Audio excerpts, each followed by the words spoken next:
sommes le jeudi 28 novembre. On dirait que je fais du suspense, mais en fait je cherchais juste la date exacte. Alors nous sommes jeudi après-midi. J'ai commencé hier soir The Perfect Love, qui est la suite directe de The Perfect Match. Ça reprend vraiment à la toute fin du 1, donc ça c'est vraiment cool, mais ça montre aussi qu'en fait ils auraient pu...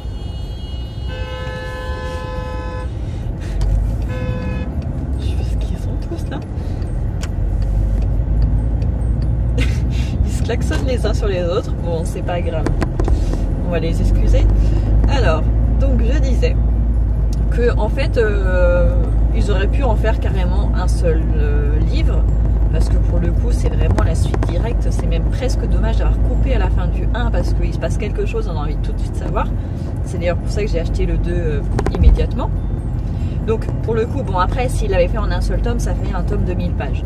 Donc je comprends que pour le public visé qui est jeune adulte, souvent ils n'aiment pas trop les pavés. Donc je comprends la démarche. En tout cas, donc je l'ai commencé. Ce qui est... j'ai un petit peu de mal à me remettre dans le truc. Non pas que j'ai oublié l'histoire, pas du tout. Mais vu que c'est la suite directe, on enchaîne direct en fait. On nous fait pas de rappel ni quoi que ce soit. Donc faut quand même le temps de se remettre avec les personnages, savoir quelle était la scène finale dans le 1. J'ai hésité à aller voir le livre, heureusement je l'ai en papier à la maison, mais finalement c'est revenu au bout de quelques lignes, c'était bon, les personnages étaient à nouveau en tête et tout ça. Alors il y a un truc qui est marquant en fait dans cette histoire, c'est que c'est une dystopie, ça se passe au 22e siècle, après on ne sait pas trop ce qui s'est passé entre temps, mais dans les années 2050 il est censé y avoir eu des épidémies, mais aussi peut-être une guerre radioactive ou quelque chose comme ça, qui fait que il n'y a plus que certaines parties du monde qui sont habitables et habitées. Et tous les gouvernements sont des gouvernements scientifiques. Et du coup, il en découle que tous les progrès sociaux et tout ça, civiques, civils qu'on a de nos jours, notamment par exemple, je pense au mariage gay, des choses comme ça, et tout ça, ça a été rasé en fait par les épidémies, les guerres qu'il y a pu y avoir, et du coup on se retrouve avec des sociétés très conformistes en fait, et avec très peu de liberté. La preuve c'est que tu ne peux plus choisir avec qui tu vas te marier, parce que de toute façon il faut faire un test et il faut avoir une compatibilité de plus de 50%. Donc forcément ça réduit les choses. L'homosexualité est interdite dans leur société, leur gouvernement et tout ça. Et du coup ça soulève plein de trucs. Donc c'est un vrai retour en arrière, même s'ils sont plus développés technologiquement. Et ça fait qu'en fait au niveau des libertés ils sont revenus en arrière. Il serait que ça, je vous en avais pas parlé, c'est quand même assez flagrant. Et bien sûr, quand c'est comme ça, on a un groupe qu'on pourrait appeler de terroristes, d'extrémistes, qui rejettent justement ce gouvernement, qui veut le faire tomber. Et du coup, il y a une petite milice qui se met en place de manière complètement secrète. Et donc voilà, donc ça fait aussi partie de l'histoire dans le 1, même si c'est léger. Mais là par contre on est en plein dedans avec ce début de tome. Donc c'est vrai que c'était ce qui s'annonçait à la fin du 1 et qui m'intéressait, que j'avais été un petit peu déçue de ne pas avoir la suite tout de suite. Bon, maintenant je l'ai, donc je la continue. Donc voilà, donc ça promet. J'espère que ça va être bien. Franchement, j'espère que ce sera pas trop... comment dire ? J'espère que ce sera pas trop simpliste en fait. J'espère que ce sera vraiment développé. Même si au bout de la deuxième page, j'étais déjà excédée à cause d'une énorme faute qu'il y a eu. Et je me suis dit non, j'ai pas mal compris. Alors, je l'ai fait lire à mon mari aussi parce qu'en fait, c'est vraiment une erreur vraiment très bête. Ils nous disent que cette technologie-là n'est disponible que dans le bloc nord et ils mettent virgule en France. Donc ce qui voudrait dire que la France est dans le bloc nord. Et à côté de bloc nord, où on a une petite note qui renvoie en bas de page et qui nous dit quels sont les blocs, les différents blocs et pourquoi. Et le bloc nord correspond aux États-Unis et au Canada, et le bloc ouest correspond à l'ouest l'Europe de l'Est, dont la France. Donc en fait, ils se contredisent dans la même page en fait. C'est une erreur vraiment bête, hein. C'est vraiment idiot. Pour le coup, s'il n'y avait pas eu la note en bas de page, et ça serait passé inaperçu. Voilà, on aurait très bien pu se dire que la France était dans le bloc nord, puisqu'on ne sait pas quels sont les autres blocs. Mais là, le fait d'avoir le détail en bas, du coup, il se tire une balle dans le pied. Donc j'ai trouvé ça un peu agaçant. Et un peu plus loin, sur la même page, il y a 2 mots qui sont intervertis. Et du coup, ça donne pas le même sens à la phrase, vraiment pas du tout. Et c'est là où je pourrais me dire, c'est une mauvaise traduction. Mais le problème, c'est que visiblement, c'est pas une traduction, puisque l'autrice est française, à moins qu'elle l'ait écrit en anglais à la base et qu'après il a été traduit en français, ce qui est possible aussi, parce que maintenant on a aussi des auteurs et des autrices françaises qui écrivent directement en anglais. Donc voilà, mais ça, j'ai envie de dire, c'est pas vraiment inhérent à l'histoire, c'est vraiment le travail d'édition là qui n'a pas été très bien fait. C'est autre chose. Et sinon, ce matin, j'ai terminé le livre audio dont je vous ai parlé hier, qui s'appelle Le temps d'un été, où on avait une jeune femme qui était en couple depuis 7-8 ans. Son copain la demande en mariage alors qu'elle lui avait toujours dit qu'elle voulait pas se marier. En fait, elle était traumatisée du divorce de ses parents. Et lui, il s'en fiche, il veut se marier. Et du coup, il lui fait une demande en mariage, mais pas juste en tête-à-tête, hein. Il y a du monde autour, bien sûr, tout le monde est au courant, les réseaux sociaux et tout ça. Et elle veut dire non, mais elle n'arrive pas à le dire non, et du coup il comprend oui alors que c'est pas le cas. Et les jours qui suivent, elle fait une crise de panique au travail et tout ça, et finalement elle va lui dire que non, elle veut pas se marier, enfin ça lui fait peur, et du coup il lui propose, je sais plus si c'est elle ou lui qui propose de faire une pause le temps de l'été pour faire le point, et tout ça. Donc ils acceptent tous les deux. Lui, on comprend que pendant ce temps-là, il va aller s'amuser ailleurs.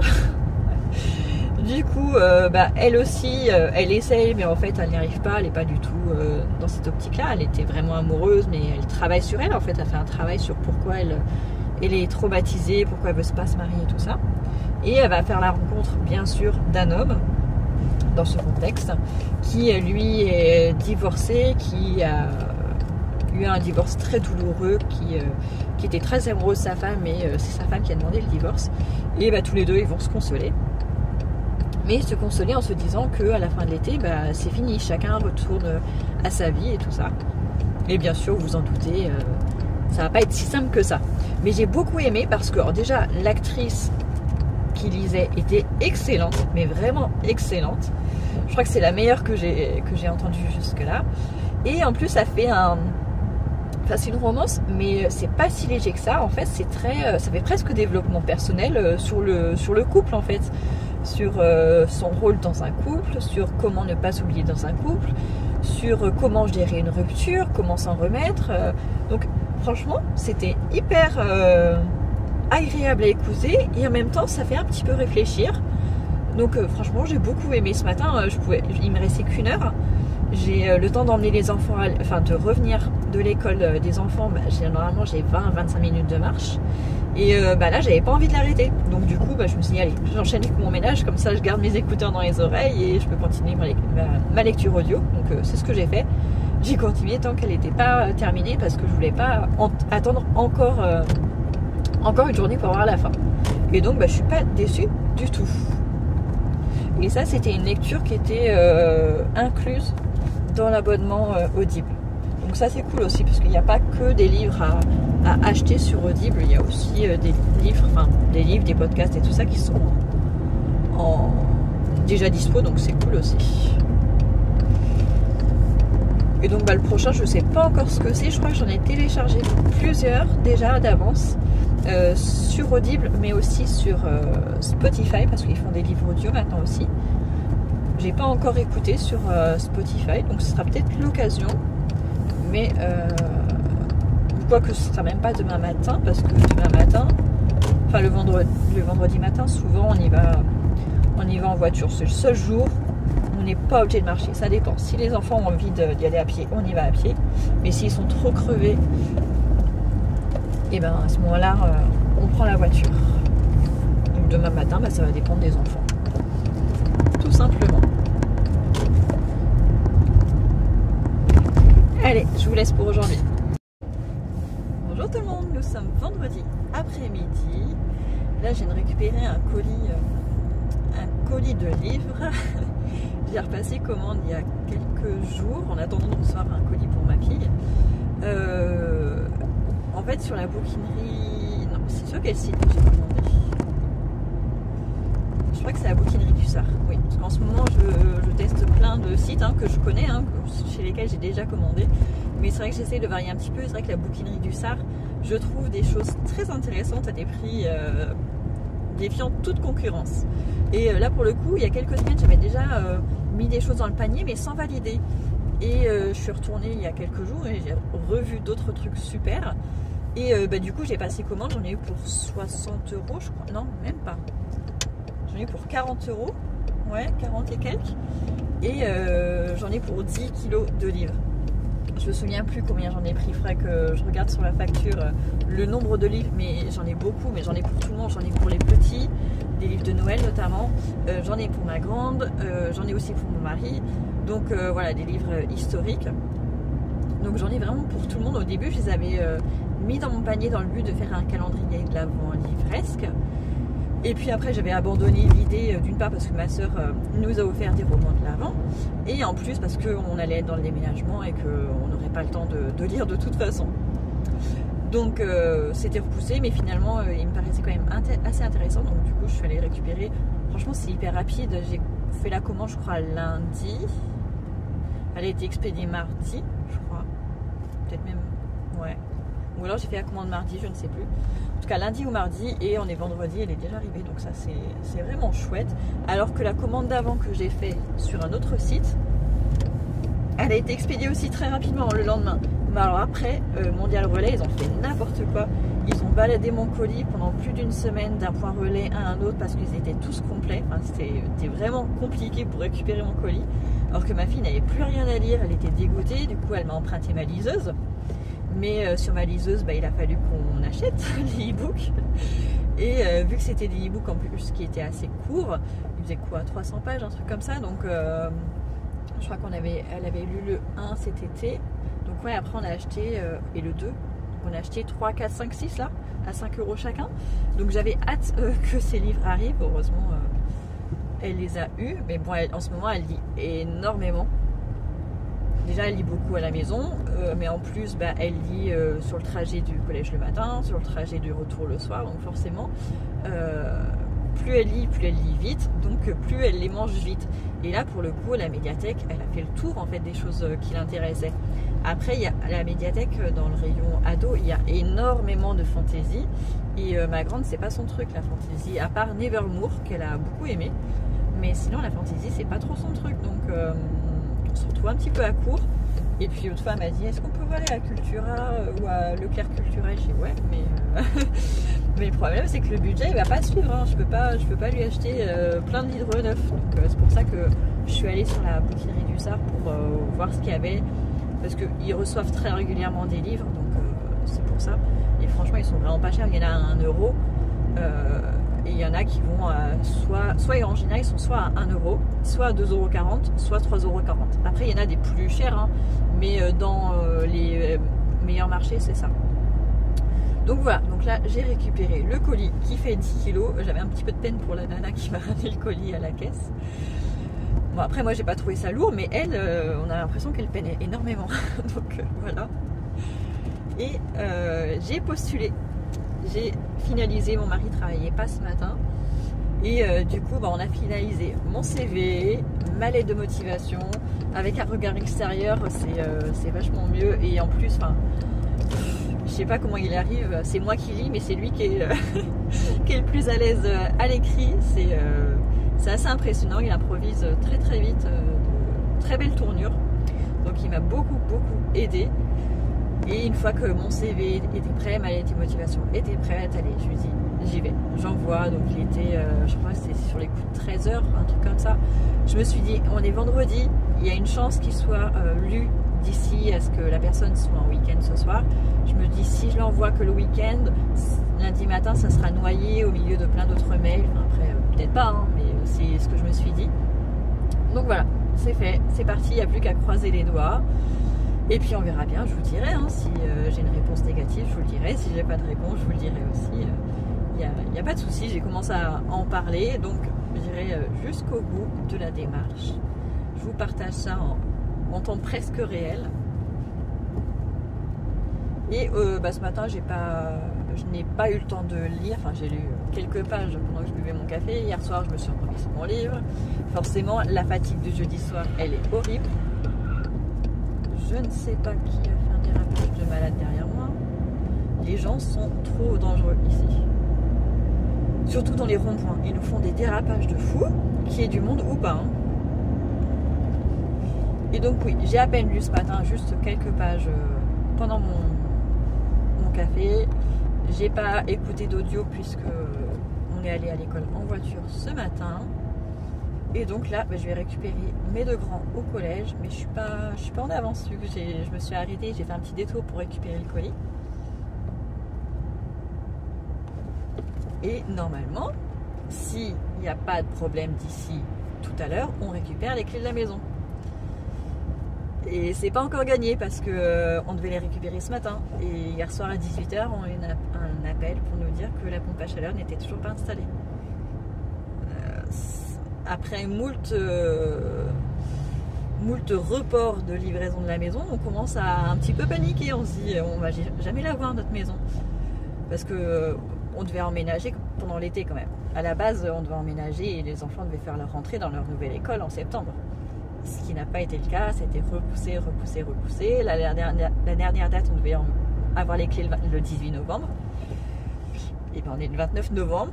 Ça devait être aujourd'hui dans la journée et normalement c'est aujourd'hui à 17 h. Mais tant qu'on n'y est pas, honnêtement, tant qu'on n'a pas les clés dans la main, on n'a pas confiance.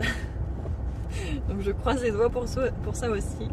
Donc une fois que j'aurai récupéré tout mon petit monde, on file à la maison rejoindre mon mari.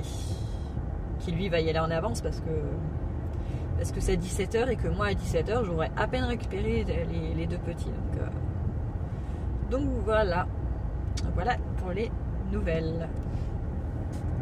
Ah si, je voulais vous parler de liseuse. Je me suis rendu compte que cette année j'ai lu très peu sur liseuse. J'ai lu, je crois,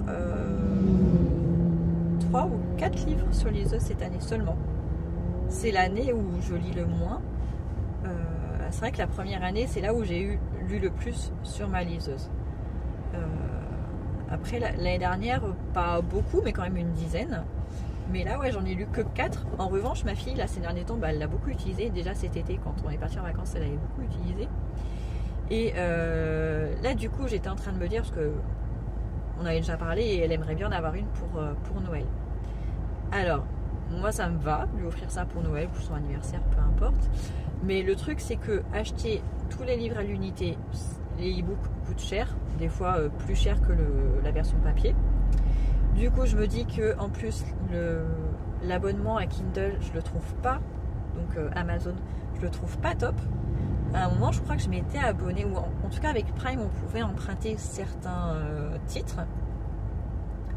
Du coup, on pouvait en emprunter 4 en même temps, et une fois qu'on l'a lu, on le rend, et du coup, il se retire de notre liseuse, et on peut en emprunter d'autres.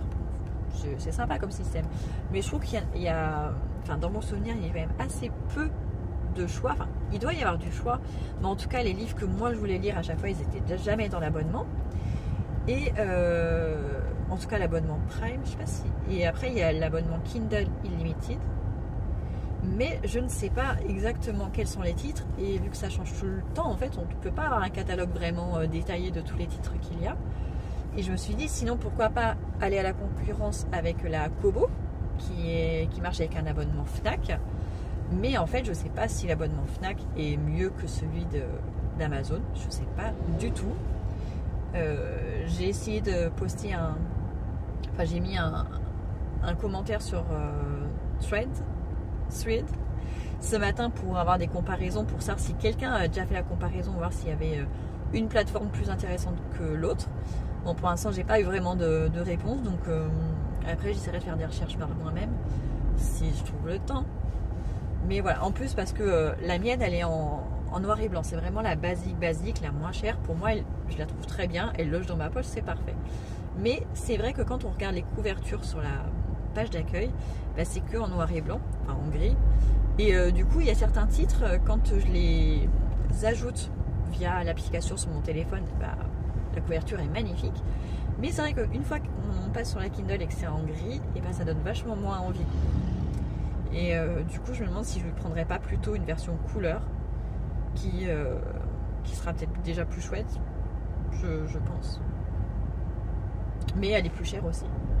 Parce que là, si je lui prends la même que moi, elle est à moins de 100 €. Elle est à 90 €, un truc comme ça. Donc franchement, c'est très abordable. En revanche, si je prends une couleur, là, ça monte vite. Donc je sais pas encore. De toute façon, j'ai commencé aucun cadeau de Noël, pour tout vous avouer. Donc j'ai des idées, mais il n'y en a aucun d'acheté. Voilà. Mais après, je me dis, voilà, si j'ai pas le temps d'acheter les cadeaux qu'ils veulent, c'est pas grave. Je leur ai dit, s'ils n'ont pas leur cadeau à temps, on leur achètera juste un truc vite fait, histoire que ce soit symbolique. Et après, on verra au mois de janvier pour se rattraper, quoi. Le plus important, c'est que la maison soit prête pour qu'on emménage pendant les vacances de Noël. C'est ça la priorité pour toute la famille. Donc on est au point là-dessus. Et j'ai des enfants qui sont quand même très compréhensifs. Voilà, on les traite pas comme des bébés, on leur parle, on leur dit les choses. Et pour ça, ils sont vraiment patients, ils sont conscients des efforts que nous on fait, et donc ils savent qu'eux aussi doivent faire des efforts de temps en temps sur certaines choses. Bon, cette fois j'arrête de discuter et je vous reprends dans quelques jours.